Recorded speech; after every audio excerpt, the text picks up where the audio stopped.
आपको वो तमाम बड़ी बातें बता दें जो कि कही गई है कृषि मंत्री की तरफ से, जहां पर एमएसपी की गारंटी मांग पर समिति बनेगी, इस बात का जिक्र किया गया। साथ ही कमेटी में किसान नेता भी शामिल होंगे, ये बात भी कही गई कृषि मंत्री की तरफ से। किसान आंदोलन का कोई औचित्य नहीं है, इस बात का जिक्र भी किया उन्होंने, जहां पर किसानों से निवेदन है कि आंदोलन को खत्म करें और साथ ही सत्र के पहले दिन कृषि कानून वापसी का बिल भी लाया जाएगा, जिसका जिक्र उन्होंने किया। और किसानों की मांग के लिए कमेटी बनेगी, इस बात का जिक्र भी कृषि मंत्री नरेंद्र सिंह तोमर की तरफ से किया गया। एमएसपी गारंटी की मांग पर समिति बनाई जाएगी, ये तो तमाम बड़ी बातें हैं जो कि कृषि मंत्री नरेंद्र सिंह तोमर की तरफ से कही गई, जहां पर उन्होंने इस बात का जिक्र किया कि किसान आंदोलन जो लगातार जारी है उसका अब कोई औचित्य नहीं बचा है। किसानों से निवेदन है कि वो अपने आंदोलन को खत्म कर दे, अपने घर की ओर वापस लौट जाए, अपने खेतों की ओर वापस लौट जाए। तो तमाम वो बड़ी बातें जो किसान आंदोलन को लेकर के लगातार जो जारी है उसको लेकर के कृषि मंत्री की तरफ से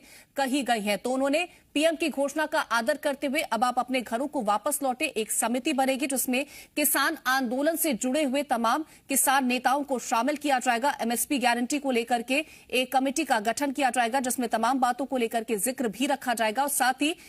तीनों कृषि कानूनों को रद्द करने के लिए संसद का शीतकालीन जो सत्र होगा उसमें भी बिल लेकर आया जाएगा।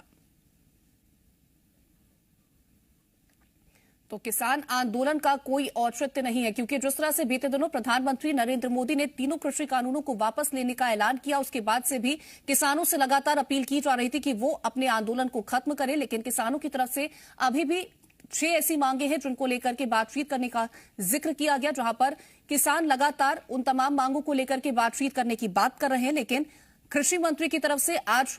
इस बात का ऐलान किया गया, जहां पर उन्होंने कहा कि किसानों की तरफ से लगातार जो आंदोलन अभी भी जारी है उसका कोई औचित्य नहीं, क्योंकि एमएसपी की गारंटी को लेकर के अब एक कमेटी का गठन किया जाएगा जिसमें कृषि कानूनों को लेकर के जो विरोध कर रहे थे उसमें तमाम जो किसान नेता है उनको उसमें शामिल किया जाएगा उस कमेटी में, और साथ ही जो बिल है उसको शीतकालीन सत्र के दौरान एक बिल लाया जाएगा जिसमें उनको निरस्त किया जाएगा। तो पीएम की घोषणा का आदर करे किसान, इस बात का जिक्र भी कृषि मंत्री ने किया। वहीं मध्य प्रदेश सरकार किसानों को